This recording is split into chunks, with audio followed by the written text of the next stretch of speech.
오늘 같이 나눌 말씀은 빌립보서 2장 5절에서 11절까지 말씀입니다. 빌립보서 2장 5절에서 11절 말씀, 신약 성경 319쪽에 있습니다.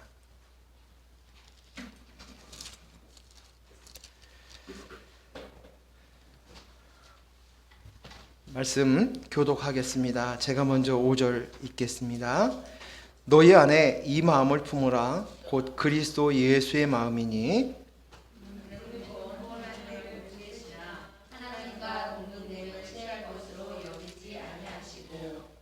오히려 자기를 비워 종의 형체를 가지사 사람들과 같이 되셨고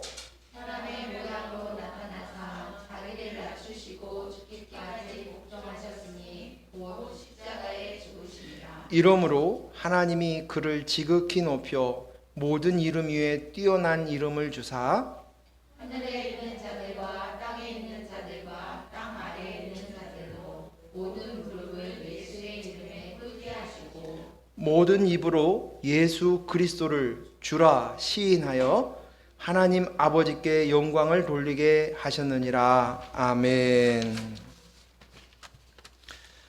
여러분, 오늘 말씀은 마음에 대한 이야기들을 나누려고 합니다. 그래서 설교 제목을 마음을 다하여 라고 정하였습니다.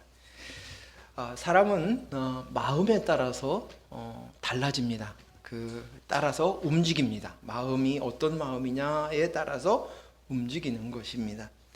그 사람의 마음이 어디에 있느냐, 어디에 있느냐에 따라서 그 사람의 삶의 모양도 형태도 달라집니다. 그 사람의 행동도 달라집니다. 그래서 마음이 중요합니다. 그렇다면 오늘 우리의 마음은 어디에 두어야 할까요?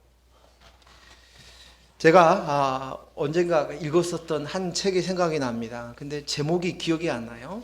근데 그 책이 마음에 관한 책이었는데 처음 서두에 마음이 어디 있나라고 이렇게 이야기를 하는 것입니다. 근데 마음이 모든 사람이 다 똑같을 줄 알았더니 서양 사람들은 마음이 머리에 있다라고 얘기를 하고 동양 사람들은 가슴에 있다, 마음이 가슴에 있다라고 얘기를 하고 또 우리가 그 마음의 모양은 심장의 모양을 따라서 그 하트 모양을 이용한다. 아니면 서양 사람들은 뇌의 머리의 지시에 따라서 몸을 움직이기 때문에 그 마음은 뇌에 있다. 이렇게 이야기하는 것입니다. 마음은 매우 중요합니다. 그래서 요즘은 마음에 관한 책들이 꽤 많이 출간이 됩니다. 그래서 서로의 마음을 읽어주는 것, 그래서 아이의 마음을 읽어주기, 이런 책도 있고요.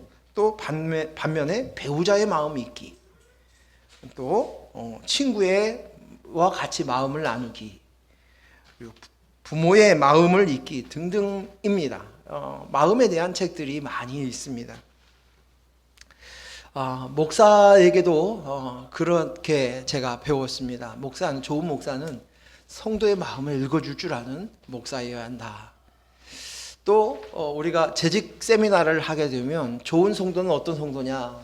그러면 성도들이 목사의 마음을 읽어줄 줄 알아야 좋은 성도고 목사를 지키고 보호해주는 그런 성도여야 된다. 이렇게 가르칩니다.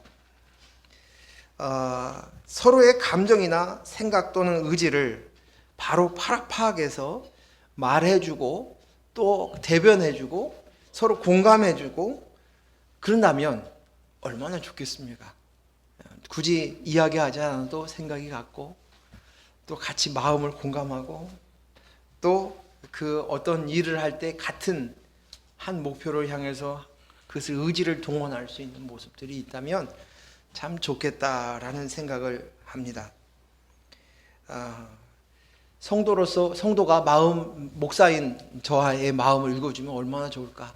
제 아내가 내가 말하지 않아도 내 마음을 착착 알아줬으면 얼마나 좋을까? 또 자식의 마음을 내가 잘 읽어줄 수 있다면 얼마나 좋을까 하는 그런 생각들을 해봅니다. 제가 그 예전에 한번 교회에서 어떤 성도님이 상처를 받았어요.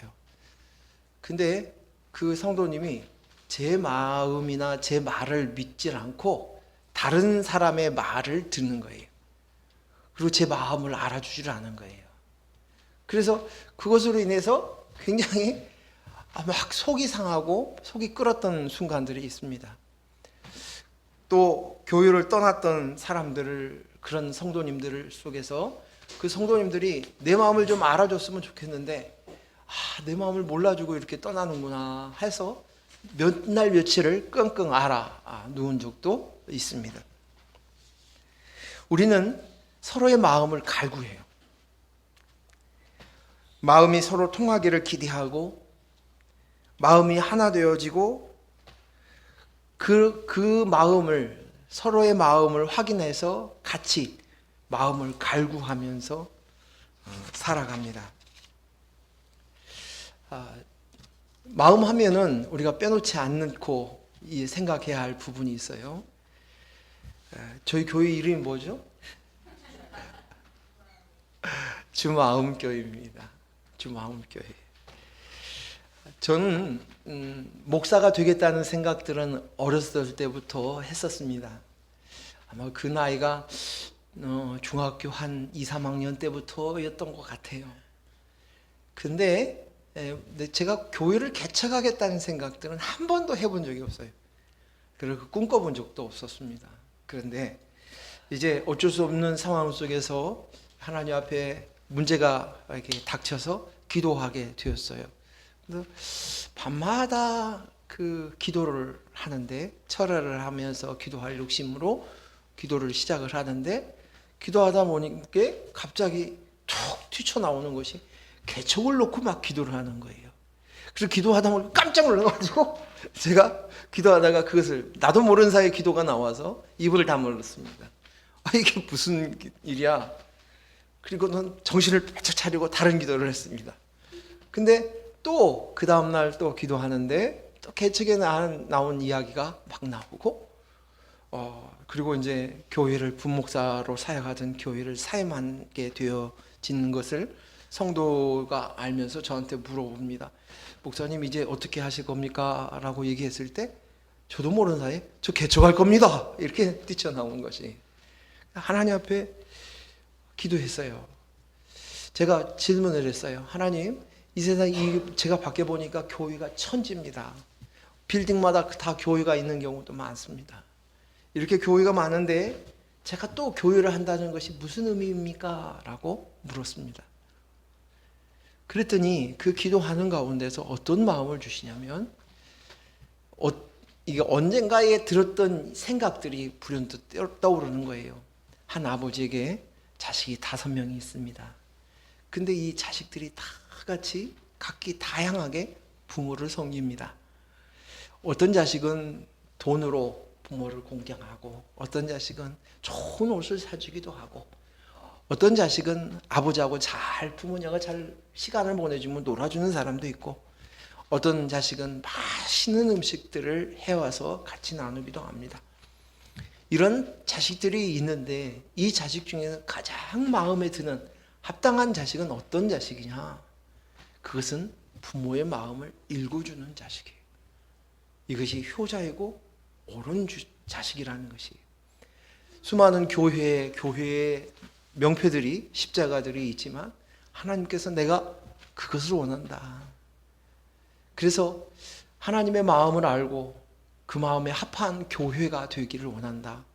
성도가 되기를 원한다 하는 고백들을 진심으로 했습니다.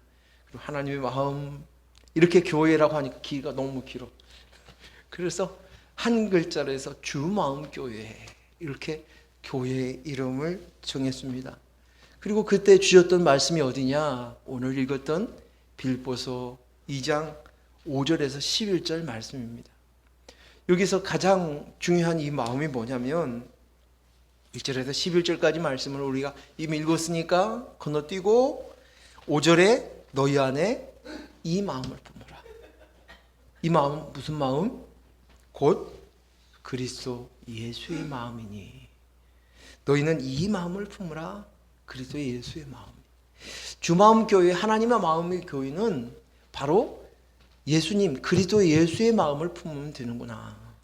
너희는 이 마음을 품어라. 그리스도 예수의 마음이. 그렇게 생각하였습니다. 그리스도의 예수의 마음이 어떤 것인지 우리는 항상 생각해야 될 줄로 믿습니다. 우리가 생각하고 있는 마음과 하나님께서 말씀하시는 그 마음은 차이가 있어요. 우리가 언뜻 생각하고 있는 이 마음, 이것이 하나님께서 말씀하시는 그 마음하고 같은 것으로 생각하는데, 성경을 자세히 읽어보면 성경 속에서 이야기하고 있는 그 마음은 무엇인지 다르게 이야기하고 있다는 것입니다. 이 세상 속에서 이야기하고 있는 이 마음은 우리가 설명하지 않아도 그냥 알아져요. 누구나 다 마음은 있다. 그리고 그 마음을 같이 통하는 것, 그 마음은 같은 생각을 좀 알아주고, 또 서로가 감정을 공유해주고 같이 해주는 마음들, 또 어떤 의지나 뜻, 목적들이 같은 생각을 가졌을 때 마음이 같다, 마음을 알아줬다 라고 얘기합니다. 그러나 성경에서 이야기하고 있는 마음은 다릅니다. 이 세상 사람들이 이야기하고 있는 마음은 어떤 마음이냐? 생각이 같기를 원해요. 생각. 같은 지식, 정보를 갖기를 원해요. 그래서 그것으로 인해서 같은 생각을 갖기를 원해요. 심지어 이 모습들이 뭐냐면, 아이들을 양육하였을 때도 그 아이들에게 그 생각을 집어넣으려고 해요. 똑같은 생각을 갖기를 원합니다. 아내를 대할 때도 마찬가지입니다. 아내가, 우리 아이가 나와 생각과 내가 가지고 있는 지식들을 갖기를 원하는 마음이 은연중에 자신도 모르게 나오고, 그렇지 않았을 때는 강요하는 거예요. 그렇지 않습니까? 그래요. 자기가 갖고 있는 생각과 지식, 내가 보는 그 생각으로 인한 관점으로 똑같이 보기를 원합니다. 그리고 그렇지 않게 되어지면 화를 내요. 다툼이 생겨요. 성질 내요. 그래요. 잘 생각해 보십시오. 그 생각에 의해서 달라지는 것이에요. 근데 그것이 우리는 그것을 마음이라고 얘기해요. 그 생각이 같지 않은, 마음을 못 알아주네, 생각이 다르면, 이렇게 얘기를 합니다.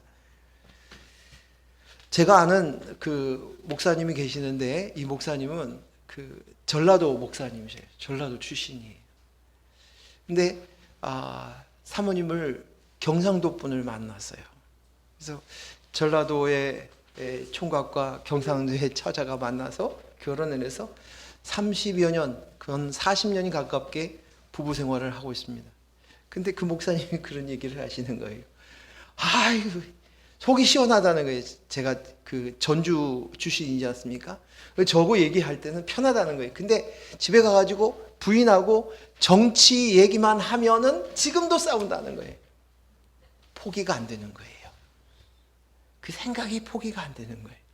그냥 포기하고 또 인정해주고 그러면 될 텐데, 그 생각 때문에 아직도 싸우는데, 저하고 같이 만나서 얘기할 때는 같은 생각들이 있다는 거예요.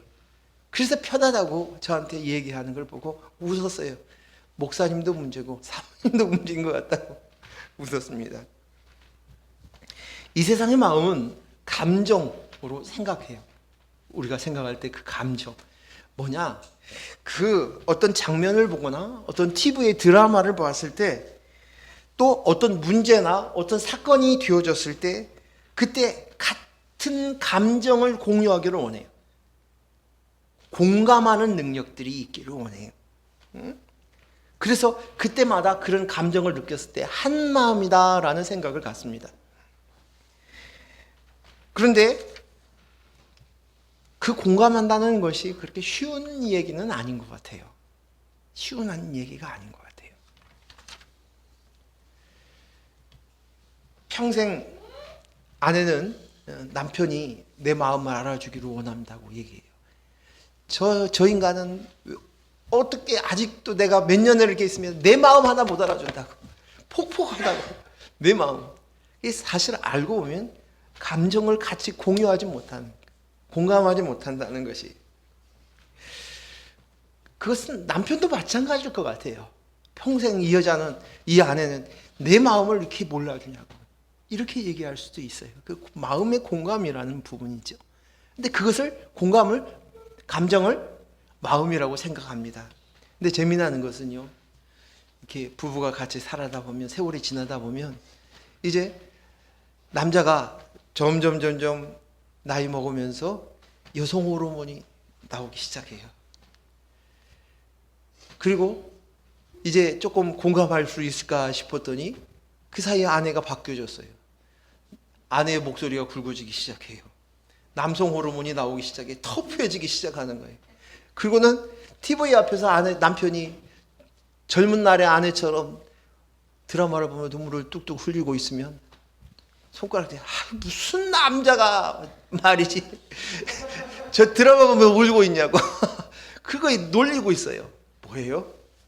마음을 그렇게 알기를 원하고 그 감정을 알아주고 공감하려고 그렇게 갈구하지만 이렇게 같이 한다는 것, 감정을 같이 나눈다는 것은 너무 다른 거예요. 또 마음은 뭐냐면 어떤 뜻, 어떤 목적, 그것으로 같아서 그것을 의지를 발동하는 것을 마음이라고 생각하는 경우가 많습니다. 그 마음. 그래서 그것은 어떤 가치관을 공유하는 것을 원해요. 가치관. 그 가치관과 직결하게 되어 있어요. 이 가치관은 뭐가 중요하냐면 선악을 나누는, 우리가 선악과를 따먹고 난 다음에 너의 눈이 밝아져 선악을 나누리라 라고 얘기하지 않습니까? 그 선악을 나누는 것이 있으려면 기준이 있어야 되잖아요. 그 기준이 뭐냐? 자기 가치관이, 자기 생각, 세계관, 이것이에요. 그래서 이 가치관, 이 기준, 이 마음이 같을 때 우리는 마음이 통한다라고 생각을 해요. 서로가 우리는 통하는 사람이야. 기준이 똑같아. 그렇게 얘기합니다. 근데 그렇지 못해요. 그렇지 못해요. 우리 그 이태원 참사의 모습들을 보면서 얼마나 우리가 또 마음이 아프고, 저는 그 뉴스를 잘 못 보겠어요. 그래서 그 내용을 조금 보다가 돌려버려요. 왜 그러냐면 수년 전에 있었던 그 세월호 사건들이 있을 때 그 모습을 보면서 가지고 있었던 트라우마가 아직도 남아있는 것 같아요. 마음의 생채기가 있어요. 그 모습을 또 이렇게 지켜보려고 하니까 그 보는 것이 너무 어려운 거예요. 그런데 그 모습을 보면서 이제 뉴스들을 이렇게 보다 보니까 그 한 사건을 보면서도 생각이 사람들이 다른 분들이 많구나. 이것을 이렇게 다르게 보고 저 사람은 저렇게 보는구나. 그렇구나. 그래요. 근데도 불구하고 이렇게 다르다는 사실들을 우리가 인정하는 게 아니라 왜 그 사람은 그 생각을 하고 있냐는 거예요. 왜 그 사람은 그런 가치관을 가지고 있냐는 거예요. 그 가지고 막 화를 내요. 다투는 일이에요. 다를 수 있는 거죠. 기준이 다를 수 있는 거죠. 그런데도 불구하고 그 인정이 안 되니까 끊임없이 싸우는 거예요. 성격도 다르고 기질도 다르고 달란트도 다르고 또 어떠한 보는 추구하는 목적, 목표도 다를 수 있습니다. 그러면서 그 가운데서 내 마음과 통할 수 있는 사람, 그 사람을 구하고, 통하지 않으면 어떻게든지 통하게 만들려고 해서 애를 쓰고 있는 것이 이 세상의 마음인 것 같습니다. 그런데 이 세상을 가지고 있는 이 마음을 가지고 똑같이 성경을 보고 신앙생활을 하게 되면 이건 더 큰 문제를 만들어낸다고 생각합니다. 이건 굉장히 심각한 문제예요. 제가 부교육자로 있을 때에 제자훈련을 교육받고 제자훈련을 시켰습니다. 그래서 제자훈련을 한번 1년 동안 훈련을 하고 나면 그분들이 잘 이렇게 어떤 호흡도 잘 맞고 또 같이 많은 것들을 공유하게 되어집니다. 근데 그 제자훈련을 하면서 하는 핵심이 뭐냐면 내 제자를 만들지 말고 예수님의 제자를 만들어야 됩니다 라고 얘기를 해요. 근데 정작 제가 들켜보니까 거기에 있는 제자 훈련들을 하는 사람들은 한결같이 예수의 제자인가, 아니면 제자 훈련을 시키고 있는 그 사람과 사람의 제자인가, 냉정하게 볼 수밖에 없습니다. 그 사람은 예수의 제자가 만드는 것이 아니라 나와 똑같은 사람을 만들려고 하는 목사의 제자가 되어버리고 만나는 거예요. 그래서 그것을 알기 때문에 제자 훈련의 이 과정이 있었는데, 그 최종적인 과정 속에서는 꼭 담임 목사가 그 제자 훈련을 시킵니다. 그 앞부분은 부교육자들이 시켜도 마지막에는 그렇게 해서, 그러고 보니까 그 사람들이 내 사람인 거예요. 근데 그 사람들을 중심으로 해서 교회를 끌고 가려고 하는 거예요. 참 심각하다는 생각이 들어가요. 저도 주마음교회 안에서 제자훈련을 초창기에 시켰었습니다. 근데 여기에 그 제자훈련을 시켰던 사람이 딱 한 사람 남아있고 다 가버렸어요. 딱 한 사람은 마성남 사모님. 그 훈련했던 사람들이 다 하세요. 여기 보면 그때 했던 기도 훈련 한다고 이 기도 의자들이 여기 쌓여 있어요. 제자 훈련을 한국 교회에 열었던 그런 오카돈 목사님께서 이제 소천하시기 전에 그런 고백을 했어요. 나는 제자 훈련에 실패했다. 심각하게 생각을 해봐야죠. 그분이 제자 훈련을 잘못 시켜서 실패했는지, 아니면 제자 훈련이라고 하는 것 자체가 예수 그리스도가 예수님의 제자들을 훈련했던 그것을 흉내내어서 그대로 훈련하고 제자 삼으라고 얘기하고 있지만, 그러나 그 속에서 보면 정말 가장 중요한 핵심 어떤 포인트가 틀려졌다는 것이에요. 우리는 이 모습들이 자녀들에게도, 또 목사가 교인들에게, 배우자끼리 또 똑같이 그것을 얘기를 해요. 이것을 요구하고 그러는 모습이에요. 근데 이 모습을 보면서 제가 생각되는, 연상되는 그림이 뭐가 있냐면, 제가 공병대를 나왔잖아요. 군대에서. 근데 공병대에서 뭐 여러 가지 막 그 사단 안에를 돌아다니면서 여러 작업들을 해요. 1년에 딱 한 번, 한 달만 훈련을 하고 나머지는 그렇게 하는데, 근데 그 일이 없으면 뭘 시키냐면 블록을 만드는 거예요. 블록을. 모래를 퍼다 와가지고 세면과 같이 해서 틀 안에다가 블록을 집어넣어요.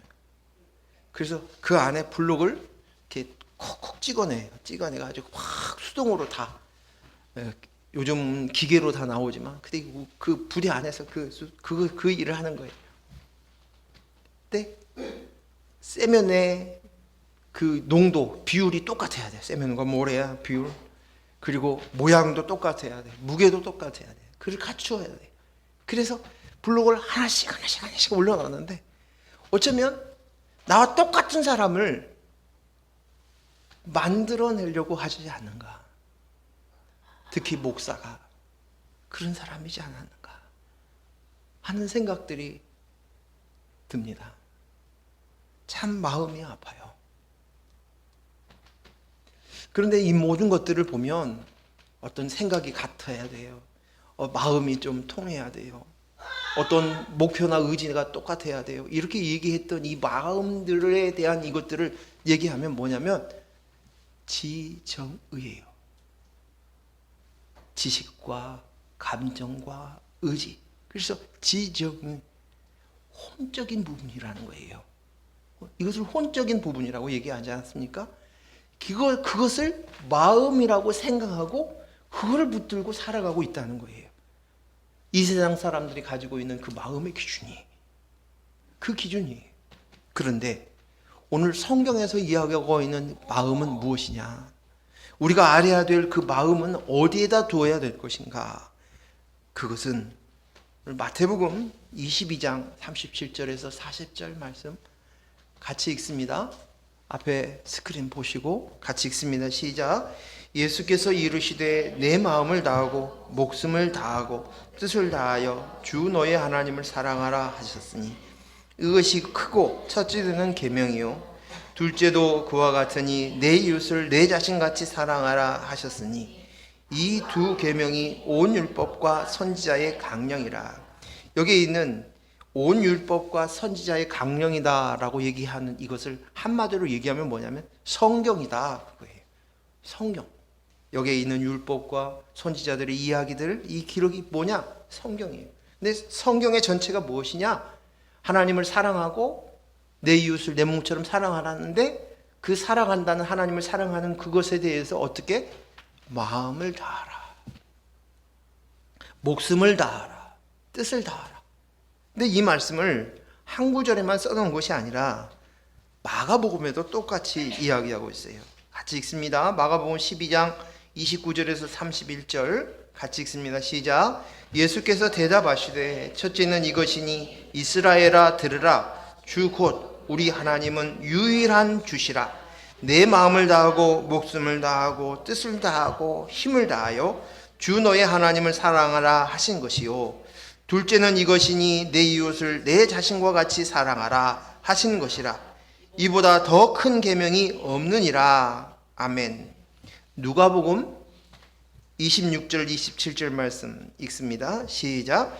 예수께서 이르시되 율법이 무엇이라 기록되었으며 내가 어떻게 읽느냐? 대답하여 이르되 내 마음을 다하며 목숨을 다하며 힘을 다하며 뜻을 다하여 주 너의 하나님을 사랑하고 또한 내 이웃을 내 자신같이 사랑하라 하였나이다. 아멘.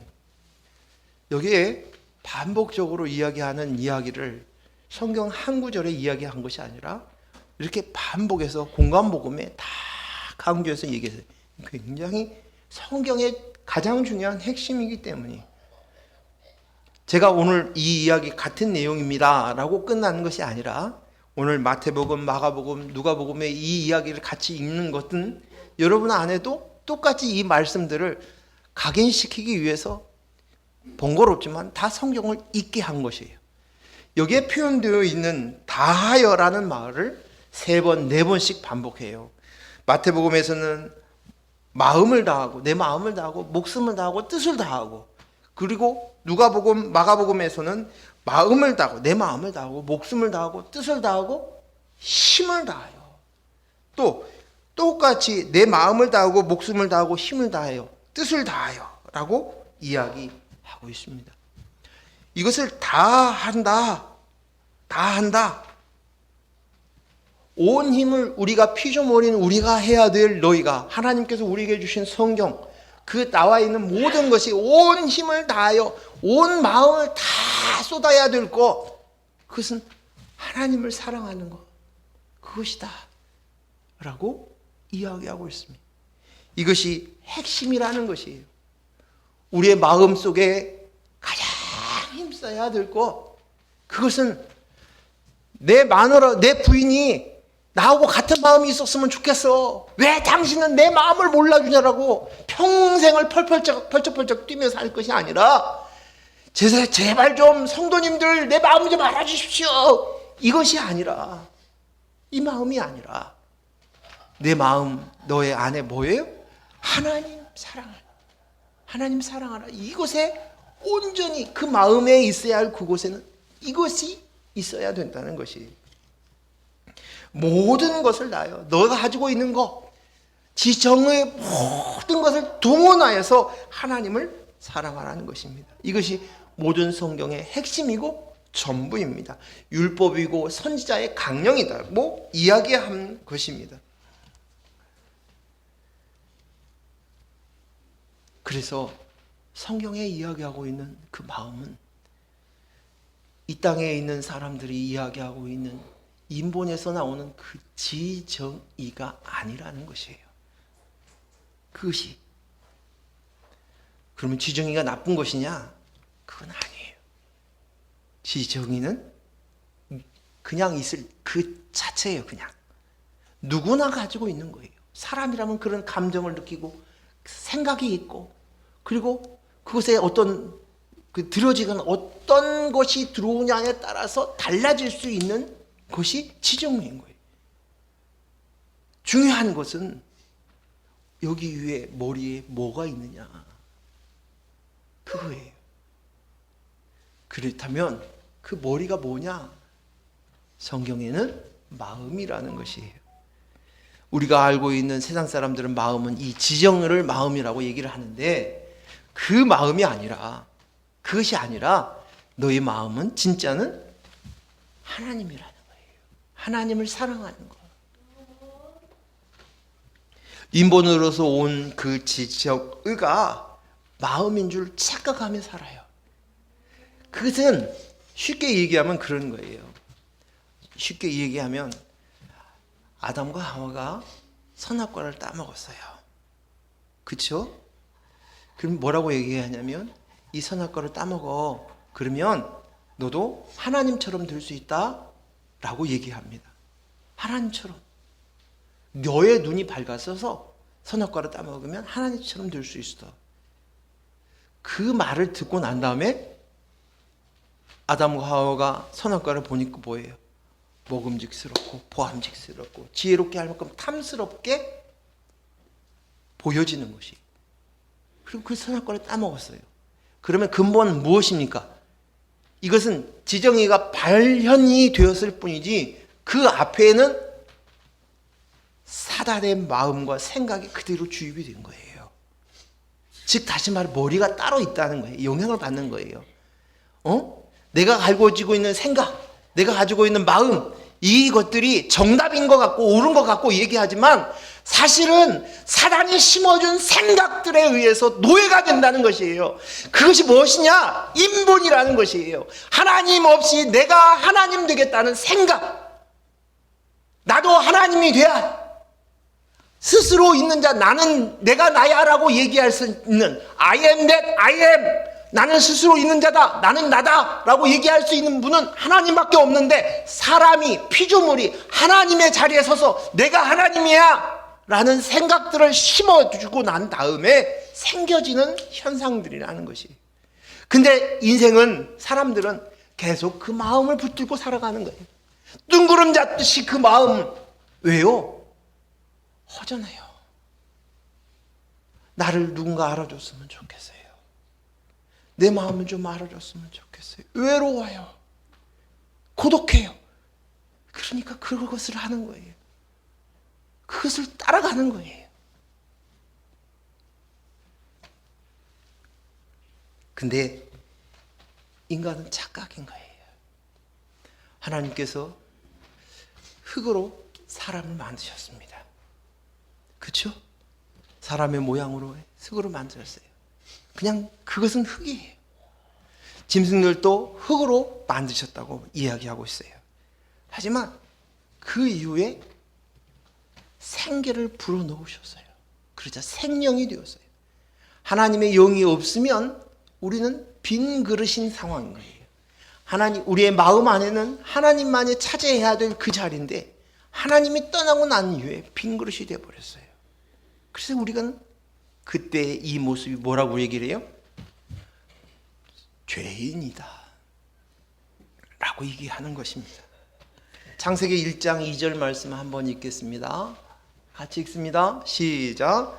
땅이 혼돈하고 공허하며 흑암이 깊음 위에 있고 하나님의 영은 수면 위에 운행하시니라. 아멘. 여기 보니까 땅이 혼돈하고 공허하다, 비어 있다는 것이에요. 비어 있어요.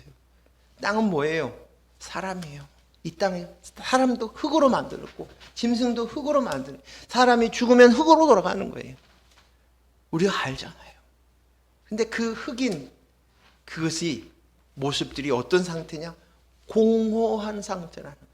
비어 있는 상태, 빈 그릇인 상태의 모습을 이야기하고 있는 것입니다. 범죄한 인간의 모습 속에서, 아담과 하와의 모습 속에서 하나님의 영이 떠나자마자 어떤 일이 벌어졌느냐? 하나님의 영이 떠나자 우리는 하나님과 우리의 관계가 끊겨졌어요. 뿌리가 잘려진 것이에요. 없어진 것이에요. 겉모습은 살아있는 것 같지만 그러나 산 것이 아니고 하나님의 영이 없는 빈 그릇인 채로 살아가는 것이에요. 그런 인생은 뭐예요? 죽으면 흙으로 돌아가는 게 끝인 것이에요. 이것이 뭐예요? 지옥이에요. 그래 지옥인 거예요. 그것이 하나님의 영이 없습니다. 하나님의 영이 있으면 뭐예요? 천국, 하나님의 나라. 우리가 이 땅 안에 살고 있어도 하나님의 영이 있는 여러분은 뭐예요? 천국, 하나님의 나라 사는 것이.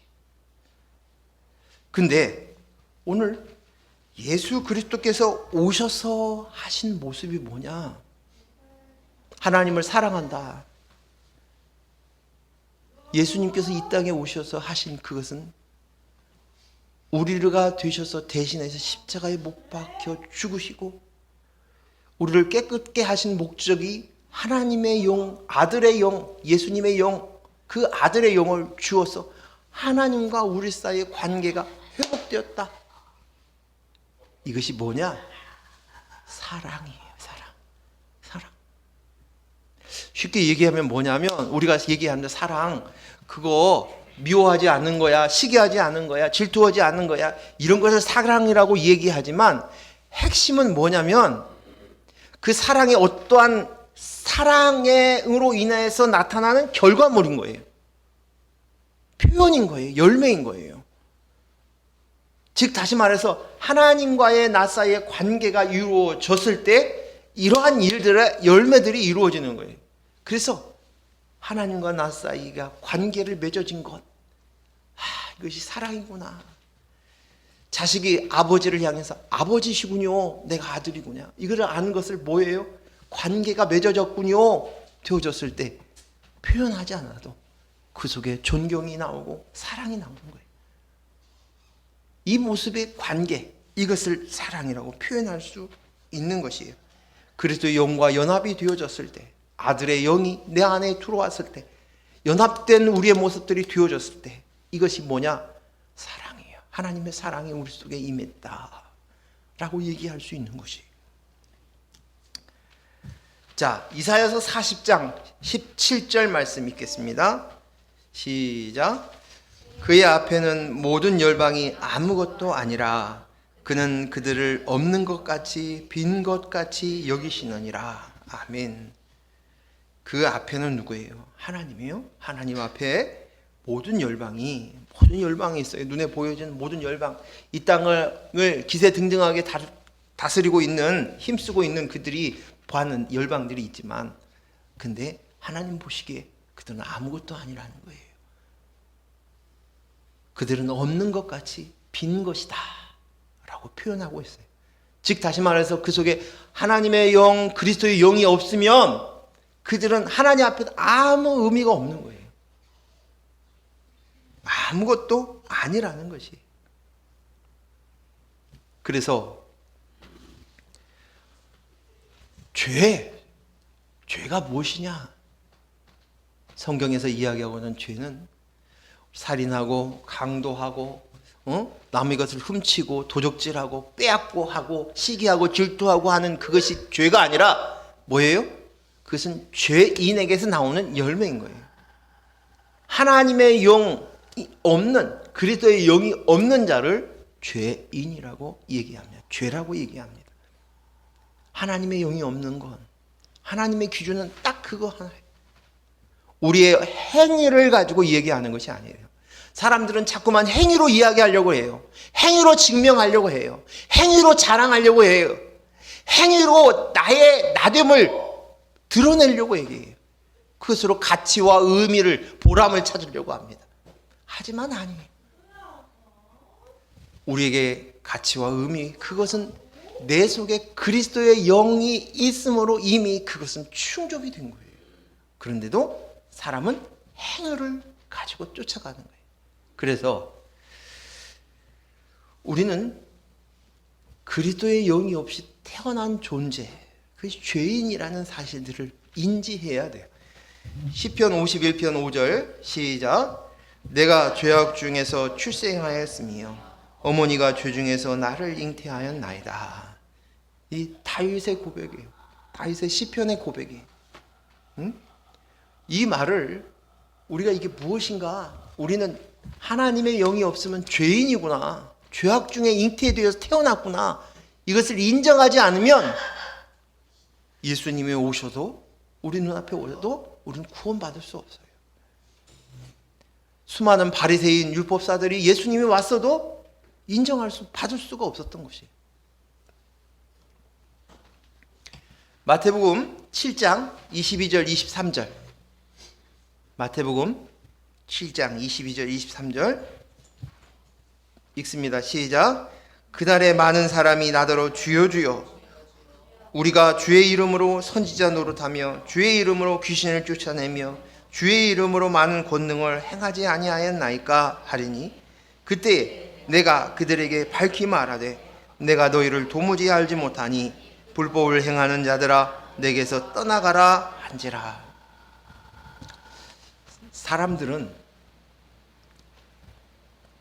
사람을 볼 때 행위로 봐요. 근데 하나님은 볼 때 우리를 뭘로 보느냐? 존재로 봐요. 존재. 이게 무슨 말씀인지 알겠어요? 사람들은 사람을 볼 때마다 뭘로 보냐? 행위로 봐요. 아이, 저 사람이 저렇게 했는데 예수 믿는 사람이야? 저렇게 하는데 목사야? 응? 너는 예수 믿는 애가 왜 이 모양이니? 행위로 봐요. 행위. 근데 하나님의 관점은 그것이 아니라 우리의 존재를 보는 거예요. 이것이 매우 중요합니다. 아무리 얘기해도 이 생각이 바뀌질 않아요. 생각이 바뀌지 않아요. 자꾸만 그래서 하나님 앞에 나가서 행위로 나가려고 자꾸 하는 거예요.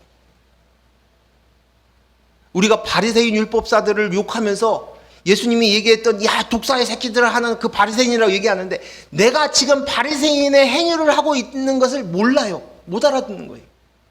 아직 이것을 못 알아들으면 바리새인인 거예요. 구약의 사람인 거예요. 하나님은 우리를 존재로 보셔요. 사람들이 얘기합니다. 내가 귀신을 주의 이름으로 선지자 노릇하였고 내 이름으로 한 거 아니에요. 내 이름 나타내려고 한 게 아니에요. 예수의 이름으로 귀신을 쫓았어요. 선지자 노릇했어요. 많은 권능을 행했어요. 우와, 저 사람 하나님과 함께 하시는구나. 하나님이 저 사람을 통해서 일했구나. 저 사람은 그 행위를 보면서 저 사람은 하나님 합한 사람이에요. 근데 하나님은 그것으로 보시지 않는다는 거예요. 그들을 향해 불법을 행하는 자라는 것이.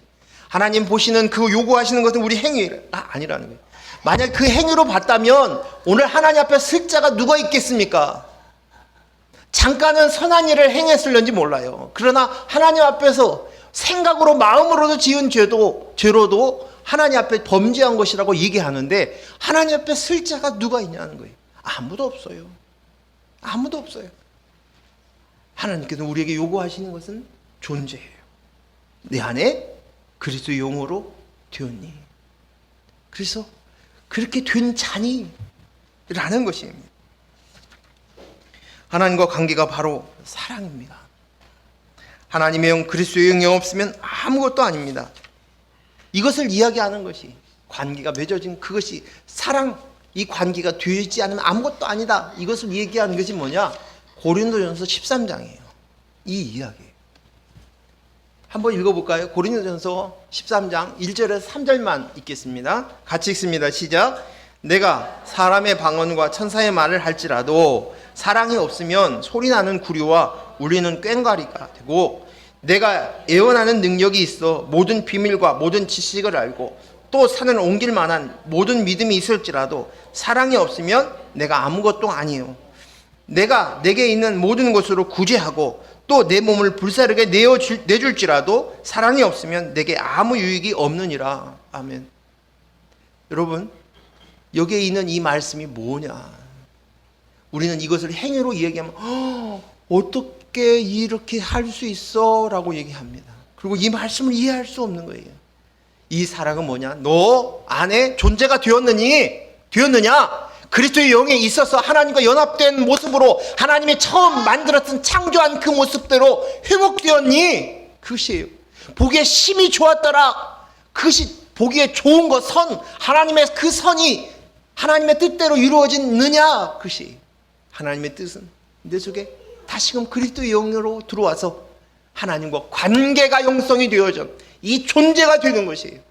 이것이 되지 않으면 네가 아무리 천사의 말을 하고 천사의 방언과 천사의 말을 한다 할지라도 소리나는 구리에 불과해. 꽹과리에 불과해.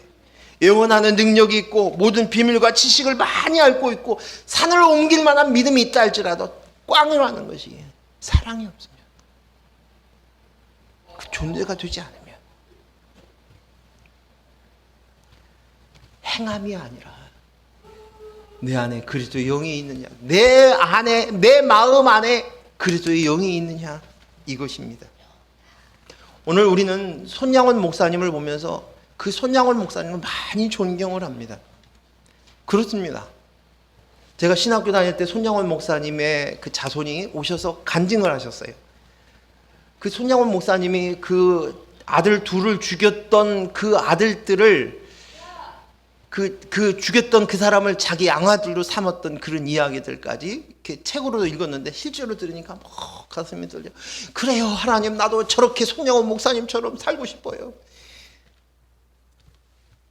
그런데 그건 손양원 목사님의 어떤 행위를 보고 사람들이 따라가려고 하는 그것은 꽝이라는 거예요. 그렇잖아요. 놀라운 것이 손양원 목사님이 그런 분이신데 자기 사모님 머리끄댕이 듣고 말 안 듣는다고, 안 따라온다고 그랬다는 거 아니에요. 사람은 사람인 거예요. 그것으로 게 아니라 그 안에 그가 그런 사랑의 모습들을, 어떤 열매를 보여줬다면 그것은 그 속에 그리스도의 영이 주인 되었을 때, 그리스도의 영과 연합되어졌을 때, 그때 하나님 앞에 온전히 도구가 되어서 열매가 나왔을 뿐이에요. 영광 받을 것이 손양원 목사님이 아니라 그 안에 하나님이 영광을 받으셔야 된다는 거예요. 하나님이. 그 사람이 하는 것이 아니라, 우리는 얼마나 많이 도둑질 하는지 몰라요. 내 행위로 인해서 하나님의 영광을 도둑질해 가요. 목사가 그래요. 목사가 그래요. 제가 그랬어요. 그런 사람이에요. 앞으로도 제가 그런 실수를 할는지도 몰라요. 이 이야기를 하는.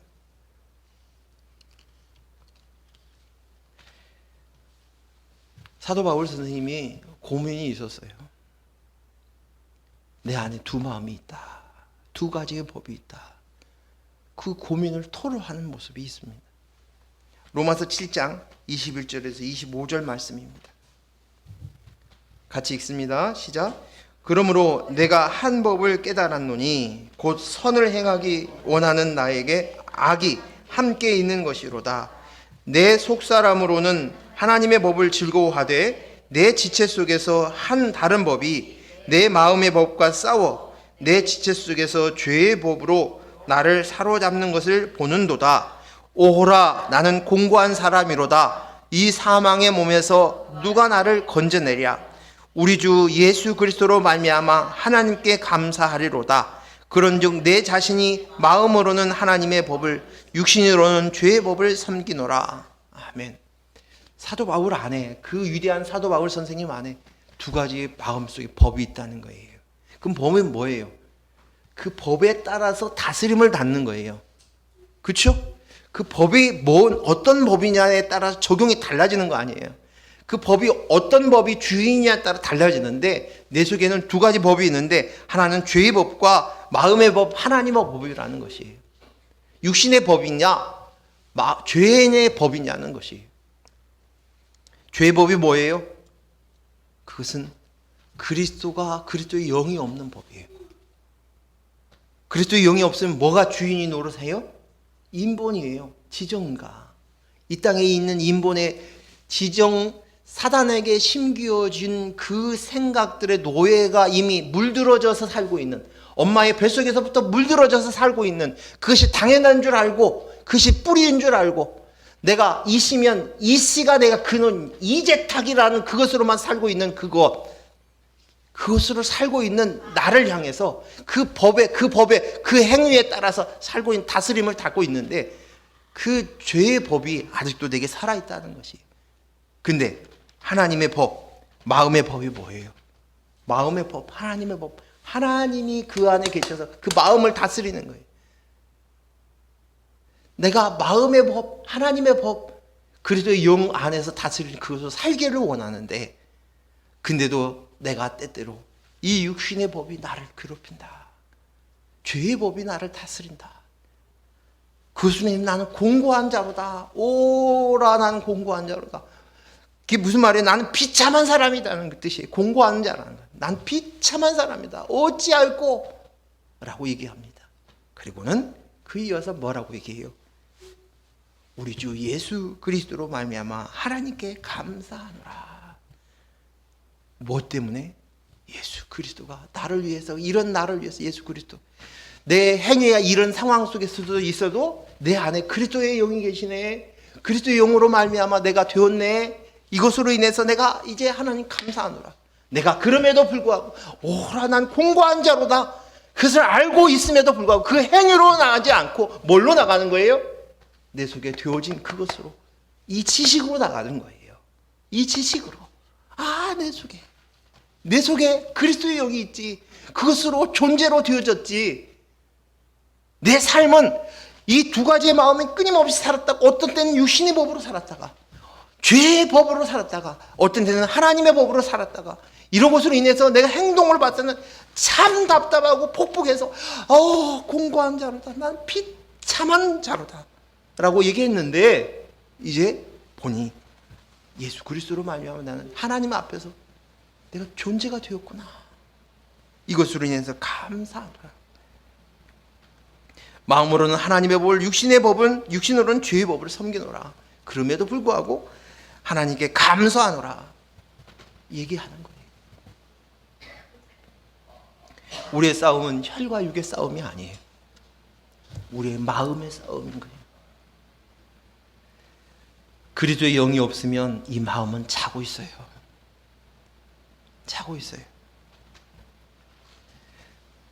하나님의 영, 그리스도의 영이 내 안에 비로소 들었을 때, 그 마음에 담겨졌을 때, 이제 우리의 가지고 있는 지정의가 그 속에 반응하기 시작하는 거예요. 오늘 보았던 빌립보서 2장 5절 말씀에 우리 한번 보기를 원합니다. 여기 보면 그리스도 예수의 마음을 품으라. 너희는 이 마음을 품으라. 그리스도 예수의 마음이니 라고 얘기합니다. 도대체 예수 그리스도의 마음이 뭡니까? 그러면서 하시는 말씀이 뭘 얘기를 하냐면, 그 뒤에 빌립보서 2장 7절 말씀 보겠습니다. 같이 읽습니다. 시작. 오라, 자기를 비워 종의 형체를 가지사 사람과 같이 되셨고. 예수님이 사람과 같이 되었는데 그 앞에 뭐라고 얘기하냐면 종처럼 자기를 비웠다는 거예요. 그러면 본래 예수님은 그 안에 뭐가 계셨다는 거예요.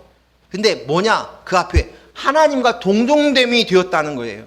근데 그것을 버리고 자기를 비웠고 이제 빈 상태로 사람과 같이 되었다라는 것이, 이 말씀은 무슨 말씀이냐? 하나님의 영이 없는 사람의 모습들, 죄인의 모습들, 그 모습으로 예수님이 오신 것이에요. 즉 다시 말해서 아들의 영이 있던 하나님의 영, 그리스도의 영, 성경에 이렇게 표현되어 있지 않습니까? 그리스도의 예수, 그리스도, 그 그리스도의 영이 그 안에 있었는데, 하나님이시며 사람이었는데, 근데 이 그리스도의 영이 떠나가서 뭐예요? 십자가에 달리신 거예요. 죄인의 모습. 예수님의 큰 고통은 뭐냐면, 그분이 십자가에 못 박혀서 물과 피를 다 흘리시고 고통당하신 그것보다도 더 힘든 것은 하나님과 예수님과의 사이에 단절되는 거예요. 그리스도의 영이 떠나지는 거예요. 부정되어지는 거예요. 하나님과 관계가 끊겨지는 것이, 그것이 가장 더 고통스럽고 힘들었을 거예요. 쉽게 얘기해서 무슨 얘기냐? 우리에게 가장 큰 고통이 뭐냐? 그것은 부모를 떠나보냈을 때, 자식을 떠나보냈을 때, 그 죽음 앞에 그 단절만큼 애끓는, 그것은 상상할 수 없는 고통이잖아요.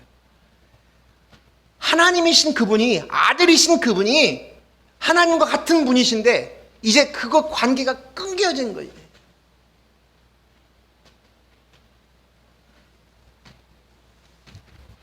예수님이 하나님을 아버지라고 부르시던 그 순간 십자가 앞에 섰을 때는 아버지가 아니에요.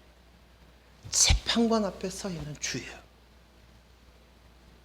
주예요.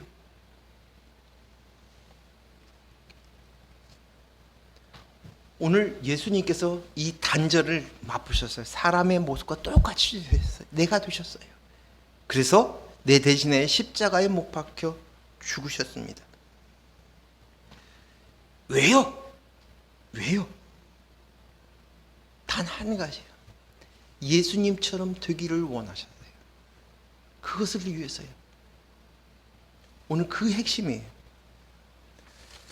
요한복음에 보면 많은 분량을 할애해서 무슨 얘기를 하시냐면, 내가 아버지 안에 거하고 아버지가 내 안에 있는 것을 믿지 아니하느냐라고 묻습니다. 내가 너에게 이르는 말은 스스로 하는 것이 아니라 아버지께서 내 안에 계셔서 그의 일을 하시는 것이라. 예수님 당신이 뭐냐면 아버지가 내 안에 있고 내가 그 아버지 안에 있다 라고 말씀을 했어요. 그리고 나중에 와서는 그날에 내가 아버지 안에 너희가 내 안에 있는 것을 너희가 알리라. 이제 너희도 나와 똑같이 너희가 내 안에 내가 너희 안에 있기를 원하노라. 이게 요한복음에 써져 있어요. 그래서 대표적인 것이 뭐예요? 그걸 뭘 가르쳐줘요? 포도나무. 너희는 가지다. 나는 예수님 포도나무다. 포도나무 가지, 포도나무의 열매를 맺기 위해서는 포도나무에 붙어 있어야 된다는 거예요. 그래, 너희가 내 안에, 내가 너희 안에 거해야 된다. 그걸 가르쳐 주시는 것이. 즉 다시 말해서 오늘 내 안에 그리스도의 영으로 납니다. 그리스도의 영이 있음으로 인해서 그것으로 딱 붙들려만 있으면, 그러면 열매가 맺혀지는 거예요. 오늘 우리는 자꾸만 지정을 통해서 어떤 열매를 보기를 원해요. 어떤 행위를 통해서 나를 증명하고 싶은 것이에요. 내가 예수를 10년 믿었습니다. 평생 믿었습니다. 나는 엄마 뱃속에서부터 예수를 믿었어요. 근데 왜 행위로 나타나지 않아요? 난 이거 못해요. 사도 바울도 그랬다니까요. 난 비참한 자라고 얘기했다니까요. 그것으로 되는 것이 아니라 내 안에 그리스도의 영으로 되어 있습니다. 내 마음 안에 그리스도의 영으로 붙잡혀 있고 그리스도의 영이 내 안에 주인이십니다. 온 마음 안에 그리스도의 영으로만 붙들리면, 마음을 다하면, 그러면 이제 지정의가 점점 안에 있기만 하면 포도 열매가 맺혀지는 거예요. 근데 우리가 포도 열매를 보려고 하는 순간 내 안에 마음을 다하는 것이 되지를 않는 거예요. 무슨 말씀인지 알겠어요? 내 마음 안에 온전히 그리스도의 영이 납니다로 붙들려 있지 않으면 내가 또다시 열매를 생각하며 하는 순간 이것은 마음이 반심인 거예요. 전심이 아닌 거예요. 그래서 우리가 힘써야 될 것은 우리의 마음에 그리스도의 영이 나입니다 라는 사실을 여기에만 붙들려 온전하게 힘을 써야 될 줄로 믿습니다. 제가 요즘에 훈련을 하고 있는데 정말 힘든 훈련을 하고 있습니다. 무슨 훈련이냐면 아내로부터의 독립이에요. 이게 쉽지 않아요. 제가 유일한 친구가 내 곁을 떠나갔을 때 정말 너무 공허했어요. 갑작스럽게 떠나갔을 때 내 마음을 가장 알아주는 사람, 내 마음, 내 생각을 읽어줄 줄 아는 사람, 말하지 않아도 통하는 사람. 그래서 너무 절친한 친구예요. 근데 그 친구를 하나님이 떠나가게 해요. 그 다음에 어머님이 갑자기 그 다음 첫 해에 한 해에 그렇게 보내시고 그 다음 해에 어머님이 또 암이신 것을 알았어요. 어머니는 나를 가장 많이 인정해 주신 분이에요. 그리고 언제나 내 편이었어요. 나를 지지해 주시던 분이었어요. 근데 그 어머니가 떠나가시는 거예요. 그래서 너무 절망스러웠어요. 그러니까 제 아내가 하는 게, 여보, 내가 있잖아. 그렇게 위로해 줬어요. 그런데 어느 날 보니까 아내를 또 이 세상 사람 가운데서 가장 의지할 하나님 앞에 독립적으로 내 마음에 온전히 그리스도의 영으로 잡아야 되는데 그러질 않고 아내에게 자꾸 나하고 똑같은 마음이 있기를 주고 내 마음을 알아줬으면 좋겠고 내 감정과 같이 공유했으면 좋겠고 나하고 생각이 같았으면 좋겠다는 생각들이 내 속에서 불럭불럭 올라오니까 막 화도 나오고 막 성질도 나기도 하고 얼굴이 울그락불그락 하기도 하고 하는 모습들이 내 모습이 있는 것을 보았어요. 제 아내는 안 그런 것 같아요. 몰라요. 그건 모르죠. 그 사람이 문제니까. 그 사람 문제니까. 근데 내 안에 그것이 있는 거예요. 그런데 아내가 암이 걸려가지고 투병할 때 보니까 제가 못 견디는 거예요. 같이 미국에 갔을 때 그냥 행여나 어떻게 될까봐 온 관심이 얼굴 쳐다보고 괜찮나 쳐다보고 자다가도 한 번씩 이렇게 쳐다보고 마음속에 내 마음 안에 그리스도의 영이 있어야 되는데 인본의 마음과 그리스도의 영이 없는 이 세상의 마음으로 그것에 자리를 잡았던 거예요. 그리고 난 다음에 투병 끝나고 나니까 또 아내한테 내 마음 좀 알아달라고. 힘들고 어렵고 잘 되지 않아도 저는 이 훈련을 하려고 합니다. 솔직하게 고백하는 거예요. 그리스도의 영이 납니다. 이거 하나로 이거 되어지면 내가 신경 쓸 필요 없어요. 나중에 자연스럽게 열매는 맺혀지는 건 하나님이 하시는 거예요. 그건 내 열매가 아닌 거예요. 포도나무가 열매를 맺은 것이지 가지가 열매를 맺은 겁니까? 아니잖아요. 손양원 목사님이 그 사랑을 보여주었습니까? 아니에요. 하나님이 하신 거예요. 가지에 불과한 거예요. 우리는 오늘 우리의 마음이 온전히 그리스도의 영을 주인으로 모시는 마음으로 삼는 마음을 온전히 그분을 아는 하나님을 사랑하는 그 마음 관계되었구나 존재가 되었구나 여기에 온 힘을 쓸 수 있는 저와 여러분이 되어지기를 꼭 되어지기를 간절히 원합니다. 아멘. 기도합니다. 하나님 아버지 감사합니다. 오늘 주신 말씀들을 자꾸만 되새김질하기를 원합니다. 하나님께서 되새김질하지 않은 음식 그 동물은 먹지도 말라고 하였습니다. 이 말씀이 대신 다른 내 생각도 다르고 내 감정도 몰라주고 내가 가지고 있는 어떠한 지향하는 가치관도 틀린다 할지라도 그건 중요치 않습니다. 오직 내 안에 그리스도의 영이 납니다로 서 있으면 나중에는 이 모든 것들이 어떠한 열매들이로 표출되어질 줄로 믿습니다. 근데 그것은 내가 상관할 일이 아닙니다. 우리가 힘써야 할 일은 오직 마음을 다하고 뜻을 다하고 목숨을 다하고 힘을 다하여 주 너의 하나님을 사랑하는 것입니다. 예수님의 이름으로 기도했습니다. 아멘.